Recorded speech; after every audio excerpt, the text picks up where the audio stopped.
So we've all heard the age-old adage that money can't buy happiness. But then again, neither does being poor. But can having more money make you happier than you currently are? Well, that depends.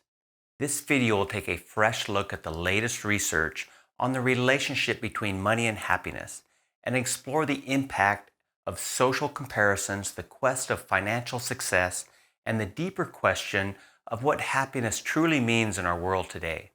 In fact, by the end of this video, you may find yourself examining your own life, how you view happiness and success, and possibly what kind of messaging you might be given to kids. So do people who earn more money actually lead happier daily lives? It seems like a straightforward question, but the two most extensive studies on this topic had previously yielded contradictory findings. First, there was the foundational work published in 2010 from Princeton University, which found that happiness did increase with income, but above $75,000 it leveled off and plateaued. Then came the work published in 2021 from Penn University's Wharton School, which found that happiness rose steadily with income, well beyond the $75,000 without any evidence of plateauing. Keep in mind that $75,000 in 2010, adjusted for inflation, is around $100,000 in 2023. So, the two researchers recently collaborated to reconcile their contradictory results. And what they were able to find by combining the data from both studies is quite interesting and probably can tell us a bit about ourselves.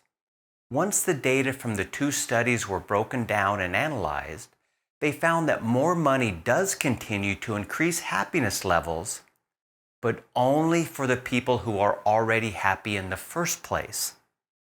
However, for people who are unhappy in life, more money begins to alleviate unhappiness, but only to a point. The collaborative study broke down the data into people's measured happiness and unhappiness levels in life, placing them into percentiles. Starting at the low end of the happiness distribution, the 20th percentile, meaning that 80% of the people were measured to be happier, they found that their happiness or lack of unhappiness did improve quickly as income rose from low levels, but then leveled off abruptly at $100,000. In fact, for this group, higher incomes beyond $100,000 had a near zero effect on their happiness. In other words, if you are generally an unhappy person, no amount of money beyond $100,000 is going to make you any happier. For people in the mid-range of happiness, the 30th and 50th percentiles, the relationship was pretty consistent. As income increases, happiness tends to steadily rise in a linear fashion without leveling off, even above the $100,000 mark.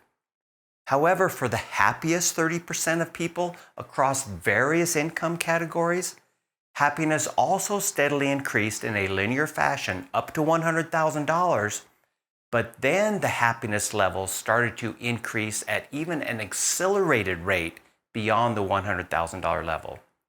In other words, money does keep buying happiness for the people who are already happy. Now, let's pair this with a recent report from Empower about what Americans believe regarding this topic. 71% of Americans believe that having more money would solve most of their problems, and 59% think that money can buy happiness.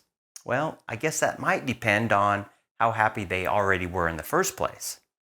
However, according to the survey, the amount of money some people feel they need to be happy and less stress seems a bit out of line.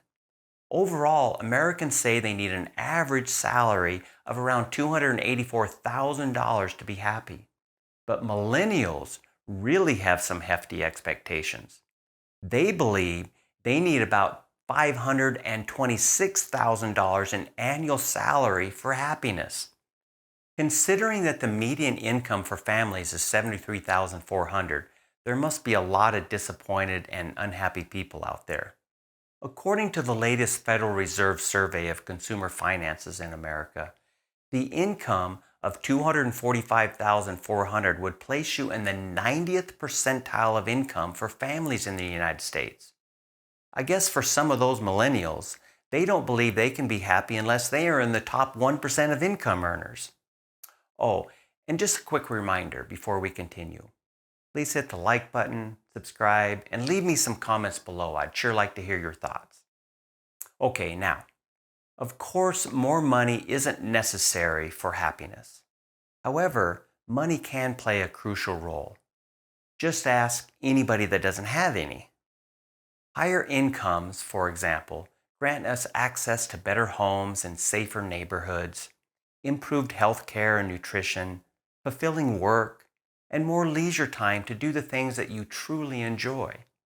But we need to be careful in our pursuit of money because once our income reaches a certain level and our basic needs are met, the positive effects of money, like buying your dream home, can sometimes be offset by negative consequences, such as working longer hours or enduring a more stressful job to maintain a certain lifestyle. Life is always full of trade-offs, so it's important to know what your goals are. This way you can examine whether your daily habits align with your goals and values. It's also important to note that the research on the relationship between money and happiness used income as its key variable, not net worth. While they can be related, when it comes to determining whether somebody has true freedom and control over their life and a sense of financial freedom, it's net worth that provides that, not personal income. It might have made more sense to look at the net worth rather than 1 year's worth of income. We also want to keep in mind that happiness is difficult to define and measure objectively. But I think happy people often just simply have a more positive outlook about their life, despite any negative circumstances that they may be dealing with, and they look forward to their future.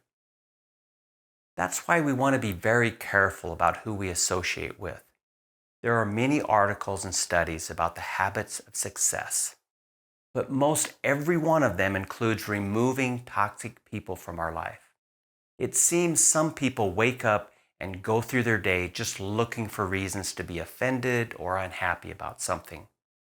If that's all you want to look for, you're going to find it. These people really suck the positive energy and life right out of you, so those people need to be avoided as much as possible.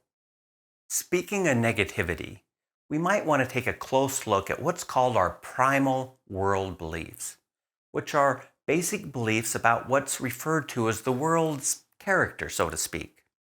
In a recent study examining the correlations between 8 of life's outcomes across 48 different occupations, our own primal beliefs about the world should cause us to do some reflection about our own attitudes in life. The study revealed that some parents, incorrectly, believe that the best way to prepare their children to navigate life is to teach them that the world is in various ways a bad place.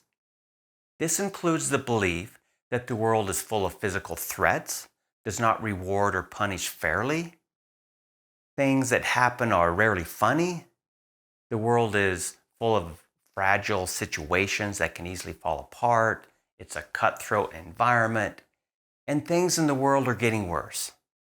You know, the stuff that the news media likes to focus on every day. So this study revealed a very clear pattern though. In 99.7% of these relationships, more negative primal beliefs were associated with worse life outcomes. Those with more negative primal beliefs were less healthy, experienced more frequent negative emotional states, were more likely to be depressed, were much less satisfied with their lives, and enjoyed much less psychological flourishing, all while disliking their jobs. I guess we should all try to be more positive and optimistic about our own life and the world. Sure, there are always problems we must deal with, but that's just part of life. But unfortunately, 55% of Americans say that they are also unable to enjoy life due to stress. And the number one cause of stress in people's lives? Finances. And fixing that is what this channel is all about. Reviewing two recent surveys, one found that 73% of people rank finances as their number one cause of stress, and the other found personal finances was the number one cause of stress for 61% of people. So it's an important skill to learn to live below our means so we can save and invest properly. Money can provide a sense of calm, security, and control over our life and bring you financial freedom, but only if we don't spend it all on a bunch of unnecessary materialistic things. And boy, Americans sure are really good at accumulating stuff. Maybe that's why there are over 51,000 storage facilities around the US, and we spend over $40 billion a year just to store all of our stuff. Saving and investing for our future selves are essential steps toward a lasting financial well-being. Financial freedom alleviates stress, allows you to spend much more of your time doing things that you enjoy rather than trading your time for an income. Thus, it gives you freedom and control to live the life you want on your own terms. So working on getting out of debt and building your net worth can certainly add to your happiness, much more than material possessions can. So, returning to our Empower study, 7 in 10 people said that they believe a solid financial plan would bring them happiness. However, in a recent Schwab survey, they found that only 1/3 of Americans have a financial plan. And among those that do, 7 in 10 say it makes them feel more in control of their finances. And 9 in 10 say they feel more confident about reaching their financial goals. So knowing what your financial goals are and developing a plan can help you feel better about where you are headed and add to your happiness. Once you have a plan, then you are better equipped to determine whether your daily habits are aligned with your goals. I'm sure we can all benefit from taking some time to reflect upon our daily actions and habits because they ultimately determine your destiny. I know it may sound like a cliche, but happiness really is a choice. Money can bring you contentment, alleviate stress and financial concerns, and it can allow you to have more freedom and control over your life. But remember, when it comes to happiness, money benefits the people who are already happy in the first place the most. Please hit the like button, subscribe, and I would enjoy seeing your comments below. Thank you for watching.